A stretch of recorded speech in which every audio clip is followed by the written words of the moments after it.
नमस्कार साथियों, कैसे हैं आप सभी। स्वागत है आप सभी का GS with RW YouTube channel पर। और आज हम आपके लिए लेकर आए हैं यूपी जीके की स्पेशल क्लास, जो कि यूपी पुलिस री एग्जाम के लिए आपकी होने वाली है। प्रैक्टिस सेट आपका 21 और 22 जो कि आरडब्ल्यू के द्वारा चलाया जा रहा है, उसके हैंड रिटन नोट्स प्रोवाइड करा के हम आपको इस क्लास का रिवीजन कराते हैं। तो हमने आपको पहले से बोल दिया है कि अभी हम इन क्लासेस में आरडब्ल्यू की तरफ से पीछे चल रहे हैं। 21 और 22 में आज का प्रैक्टिस सेट है। जल्द इन प्रैक्टिस सेट को बराबर कंप्लीट कराया जाएगा, और इसलिए हम एक क्लास में आपको 2 सेट कराते हैं ताकि जल्दी से जल्दी ये कवर हो जाएं।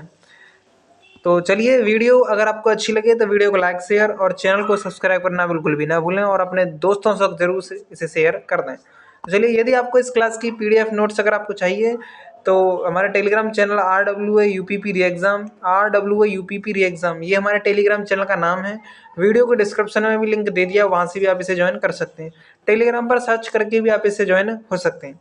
चलिए, ज़्यादा समय ना गवाते हुए प्रश्न आज की जो क्लास है उसका पहले प्रश्न पर आते हैं। प्रैक्टिस सेट नंबर आपका 21 है। तो इसका जो पहला प्रश्न है वो आपका कि सबसे पुराना विश्वविद्यालय कौन सा है यूपी का। तो वो आपका इलाहाबाद विश्वविद्यालय। इलाहाबाद विश्वविद्यालय कहाँ है? इलाहाबाद में, यानी कि प्रयागराज में है। कहाँ है? प्रयागराज में है। देश का चौथा सबसे पुराना विश्वविद्यालय देखने, यानी कि उत्तर प्रदेश का सबसे पुराना विश्वविद्यालय और देश का चौथे नंबर का सबसे पुराना विश्वविद्यालय क्या है? आपका इलाहाबाद विश्वविद्यालय देखने को मिलता है।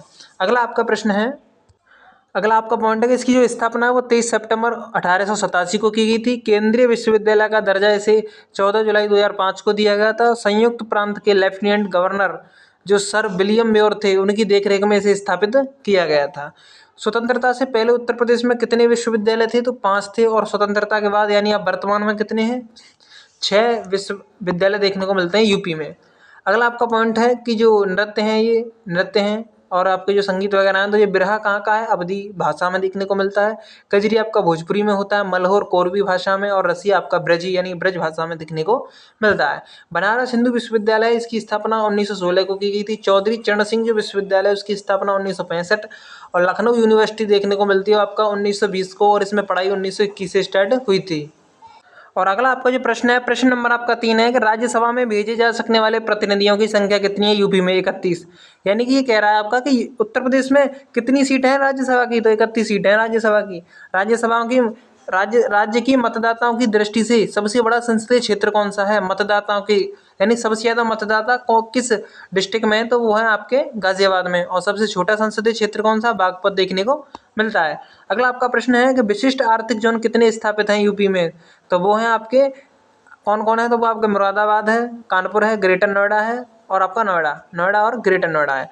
विशिष्ट आर्थिक जोन कौन सा है? तो किसे कहते हैं? तो एक ऐसा क्षेत्र जिसमें व्यापार कानून देश के बाकी क्षेत्रों से अलग हो, यानी कि व्यापार का तरीका अलग हो, कानून का तरीका अलग हो, व्यापार करने का कानून, तो उसे कहते हैं विशिष्ट आर्थिक जोन। अगला आपका प्रश्न है कि उत्तर प्रदेश का प्रथम विशेष आर्थिक क्षेत्र कौन सा बना था? तो वह आपका मुरादाबाद बना था। अगला प्रश्न है कि बंधु योजना का उद्देश्य क्या है? जो उत्तर प्रदेश में जो उद्योग बंधु योजना है उसका उद्देश्य क्या है? तो जो औद्योगिक इकाइयां हैं ना, औद्योगिक इकाइयां, तो इनका समयबद्ध स्थापना सुनिश्चित करना है। क्या है? समयबद्ध, यानी समय रहते स्थापना इनकी सुनिश्चित करना है। और मुख्यमंत्री दुर्घटना कल्याण योजना, ये आपका 21 जनवरी 2020 को आई। इसमें 5 लाख रुपए तक प्रदान किए जाते हैं। भाग्य लक्ष्मी योजना 2017 में आई। और मुख्यमंत्री पर्यटन संवर्धन योजना जो है आपकी 2020 में आई है। अगला आपका प्रश्न है कि जनसंख्या की दृष्टि से सबसे छोटा जिला महोबा। सब न्यूनतम साक्षरता श्रावस्ती की है। न्यूनतम लिंगानुपात गौतम बुद्ध नगर का है, 851 है। सर्वाधिक क्षेत्र वाला जिला, सर्वाधिक क्षेत्र यानी क्षेत्रफल, तो लखीमपुर खीरी है। और उत्तर प्रदेश में सर्वाधिक जनसंख्या दर की वृद्धि किस दशक में हुई है? यानी यूपी में जो जनसंख्या की वृद्धि हुई है वो 1991 से 2001 के बीच में सबसे ज़्यादा हुई है। अगला प्रश्न है कि ढोला जो लोकगीत है वो लोकप्रिय है। तो आगरा और मेरठ में ढोला लोकगीत गाया जाता है। कजरी आपका पूर्वी उत्तर प्रदेश का, जो कि मिर्जापुर वाले क्षेत्र में। रसिया आपका ब्रज क्षेत्र, मथुरा वाले रीजन में। और आपका बिरहा आपका पूर्वी उत्तर प्रदेश, सोहर आपका अवध में, और आला आपका बुंदेलखंड वाले क्षेत्र में प्रचलित देखने को मिलते हैं। सबसे पुराना विश्वविद्यालय कौन सा है उत्तर प्रदेश का? ये आपको बताना, चलो मैं ही बता देता हूँ, इलाहाबाद विश्वविद्यालय। अभी हम स्टार्टिंग में ही इस क्वेश्चन को करके आए हैं। तो उत्तर प्रदेश का सबसे पुराना विश्वविद्यालय कौन सा है? तो वह आपका इलाहाबाद विश्वविद्यालय। और इलाहाबाद विश्वविद्यालय देश के चौथे नंबर का सबसे पुराना विश्वविद्यालय है। इसमें आपका नौचंदी मेला कहाँ लगता है? नौचंडी तो मेला है। तो जो आपका नौचंडी मेला है वो आपका मेरठ में लगता है। कहाँ लगता है? मेरठ। मेरठ आपका ये करेक्ट आंसर होगा, इसमें होगा आपका मेरठ। अगला है आपका भारत कला भवन वाराणसी में है। चौरसिया नृत्य जौनपुर में होता है। ख्याल नृत्य आपका बुंदेलखंड में। चरकुला नृत्य आपका ब्रज क्षेत्र में। जोगनी आपका अवध वाले क्षेत्र में। कर्मा आपका सोनभद्र में। और मयूर जो नृत्य है आपका ब्रज क्षेत्र में होता है। ये सभी के सभी नृत्य हैं। चरकुला नृत्य, जोगनी नृत्य, कर्मा नृत्य, मयूर नृत्य, ये सभी के सभी इनके क्षेत्र दिए गए यहाँ पर। अगला प्रश्न है कि जो आपका दशावतार मंदिर है वो देवगढ़ ललितपुर में होता है। तुलसी स्मारक कहाँ है? बांदा में है। यज्ञशाला आपका बागपत में देखने को मिलती है। अगला आपका प्रश्न आता है, ये आपका प्रश्न नंबर 8 यहाँ पर हमने करा दिया है, प्रश्न नंबर 8। और प्रश्न नंबर 8 के बाद में आपको मिलेगा प्रश्न नंबर 9। प्रश्न नंबर 9 में आपका कि वर्तमान डीजीपी कौन है? इस समय डीजीपी कौन है? तो वो आपके प्रशांत कुमार। इनमें डीजीपी सबसे फर्स्ट रैंक पर डीजीपी होता है, उसके बाद एडीजीपी होता है, उसके बाद आईजी, और लास्ट में आपका कांस्टेबल होता है। कौन होता है? कांस्टेबल होता है।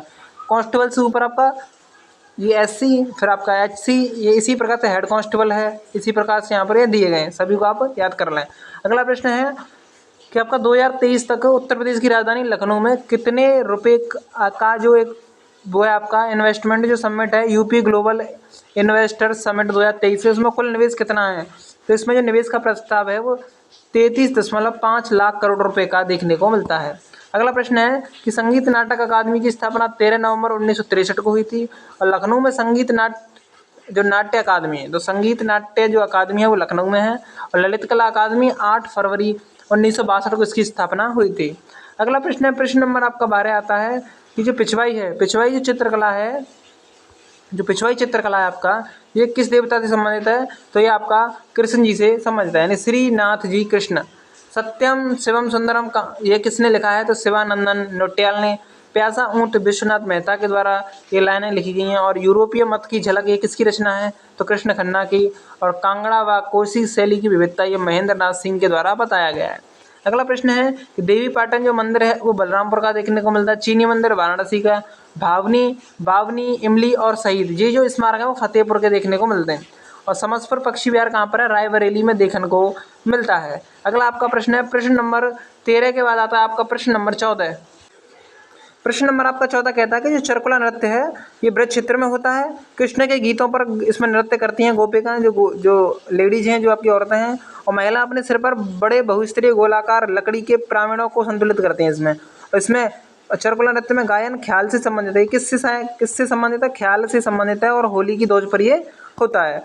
अगला प्रश्न है कि मध्य प्रदेश राज्यों की संयुक्त राजघाट जो नदी घाटी परियोजना है वो किस नदी पर है? तो बेतवा नदी पर ललितपुर में देखने को मिलती है। इसमें आपका रानी लक्ष्मीबाई बांध कहाँ पर है? बेतवा नदी पर, झांसी में। अरहोरा बांध आपका अर्जुन नदी मिर्जापुर। और जो आपका भारदा सागर बांध है, कौन सा है आपका? कौन सा आपका भारदा सागर जो बांध है आपका शारदा नदी पर पीलीभीत में देखने को मिलता है। अगला प्रश्न है आपका प्रश्न नंबर 16 है कि doctor Ambedkar institute of technology for handicap अवस्थित कहाँ पर है? तो गंगा नदी पर कानपुर में स्थित है। चंद्रशेखर आज़ाद कृषि एवं प्रौद्योगिकी विश्वविद्यालय लखनऊ में है। सबसे ज़्यादा पढ़ी लिखी और महिलाएं कहाँ पर हैं? लखनऊ में है, यानी लिटरेट जो लेडीज़ हैं, महिला साक्षरता सबसे ज़्यादा कानपुर में है। और आपका जिला मुख्यालय क्या है कानपुर का? तो अकबरपुर माती देखने को मिलता है। अगर आपका लास्ट प्रश्न है कि भातखंडे संगीत संस्थान 1926 में स्थापना, राज्य ललित कला अकादमी 1962, संगीत नाट्य अकादमी 1963 और भारतेंदु नाट्य अकादमी 1975 में स्थापना हुई थी। यहाँ पर आपके जो प्रैक्टिस सेट नंबर आपका 21 था वो यहाँ पर कंप्लीट होता है। इसके बाद आपका प्रैक्टिस सेट नंबर 22 आता है। तो इसमें जो आपका प्रश्न नंबर 1 है, प्रैक्टिस सेट नंबर 22 का प्रश्न नंबर आपका 1 है कि केसर बाग जो कि लखनऊ में है, साइमन कमीशन वापस जाओ के नारे, पतंगे और गुब्बारे किसने उड़ाए थे? यानी साइमन कमीशन का नारा लगाया और पतंगे और गुब्बारे किसने उड़ाए थे? तो वो आए आपके खालिक जुगा। तो और साइमन कमीशन वापस जाओ के नारे किसने लगाए थे? तो यूसुफ मेहर अली ने लगाए थे। साइमन कमीशन 7 जो ब्रिटिश सांसदों का समूह देखने को मिलता है। गठन इसका 1927 को, 8 नवंबर 1927 को। भारत ये कब पहुंचा था? तो 3 नवंबर 1928 को ये भारत पहुंचा था। लखनऊ, अगला प्रश्न प्रश्न नंबर 2, लखनऊ तथा उसके आसपास जो दिसंबर 1920 में एक किसान जो मदारी पासी के नेतृत्व में कौन सा आंदोलन शुरू किया गया था? तो एका आंदोलन यानी कि एकता आंदोलन। मुख्य कारण क्या था? किराया का बढ़ जाना था। अवध किसान सभा का गठन बाबा रामचंद्र के द्वारा किया गया था। अगला प्रश्न है प्रश्न नंबर 3 के भारतीय राष्ट्रीय कांग्रेस के दूसरे अधिवेशन में सार्वजनिक सेवाओं से जुड़े प्रश्नों पर विचारों के लिए गठित की गई थी 17 सदस्यीय समिति। उसमें यूपी के कितने व्यक्ति थे? 5 सदस्य थे। कितने सदस्य थे? 5 सदस्य इसमें यूपी के देखने को मिलते हैं। तो वो कौन कौन से थे? तो प्राणनाथ, नवाब रजा अली खान, गंगा प्रसाद वर्मा, मौलवी हामिद अली और काशी देखने को मिलते हैं। कलकत्ता अधिवेशन में आपका 1886 को हुआ। अध्यक्ष दादा भाई नौरोजी। आपका सदस्य संख्या कितनी थी इसमें? 431 और उत्तर प्रदेश से 74 इसमें सदस्य देखने को मिलते हैं। इसमें आपका अगला प्रश्न है कि पूर्वी क्षेत्र में 28 जिले आते हैं, पश्चिमी क्षेत्र में 30 जिले आते हैं, केंद्रीय क्षेत्र में आपके 10 जिले आते हैं और बुंदेलखंड आपका 7 जिले आते हैं बुंदेलखंड वाले क्षेत्र में। जनपद कितने हैं? आपका 75 हैं। 75 पर जो जनपद बना था वो आपका संभल बना था। संभल का जिला मुख्यालय जोई देखने को मिलता है, जोई। और गठन 8 सितंबर 2011 को मायावती जी के द्वारा किया गया था, जो कि बीएसपी की संस्थापक देखने को मिलती हैं। आपका बीएसपी के जो संस्थापक थे वो आपका मान्यवर कांसीराम जी देखने को मिलते हैं। ये इनकी बीएसपी थे, सीएम रह चुकी हैं मायावती जी। चलिए अगला प्रश्न है आपका कि जो किराना घराना है, उत्तर प्रदेश का किराना घराना और आगरा घराना, ये ख्याल शैली के लिए प्रसिद्ध है। किसके लिए प्रसिद्ध है? ख्याल शैली के लिए प्रसिद्ध है। जौनपुर के सुल्तान हुसैन शाह जो सर्की हैं वो ख्याल गायकी को लोकप्रिय बनाया। यानी ख्याल गायकी को लोकप्रिय किसने बनाया? तो सुल्तान हुसैन शाह सर्की ने। अगला प्रश्न है आपका कि मौदू खां और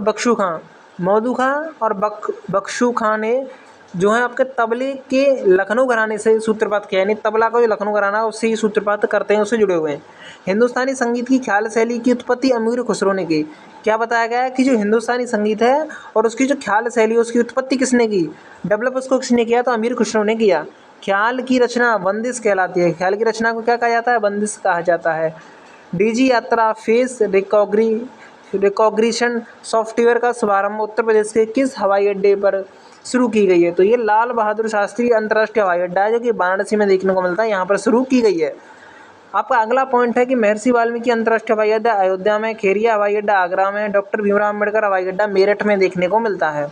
अगला प्रश्न है कि भारतेंदु हरिश्चंद्र का जन्म कहाँ हुआ था? वाराणसी में। आचार्य रामचंद्र शुक्ल बस्ती से जन्मे हैं। महावीर प्रसाद द्विवेदी रायबरेली से जन्मे हैं। मैथिली शरणगुप्त झांसी से जन्मे हैं। महादेवी वर्मा फर्रुखाबाद, राहुल सांकृत्यन आजमगढ़, हरिवंश राय बच्चन प्रयागराज, जयशंकर प्रसाद वाराणसी और आपके मुंशी प्रेमचंद वाराणसी और अमृतलाल नागर आगरा से इनका जन्म हुआ है। अगला प्रश्न है कि झीलें और जनपद से।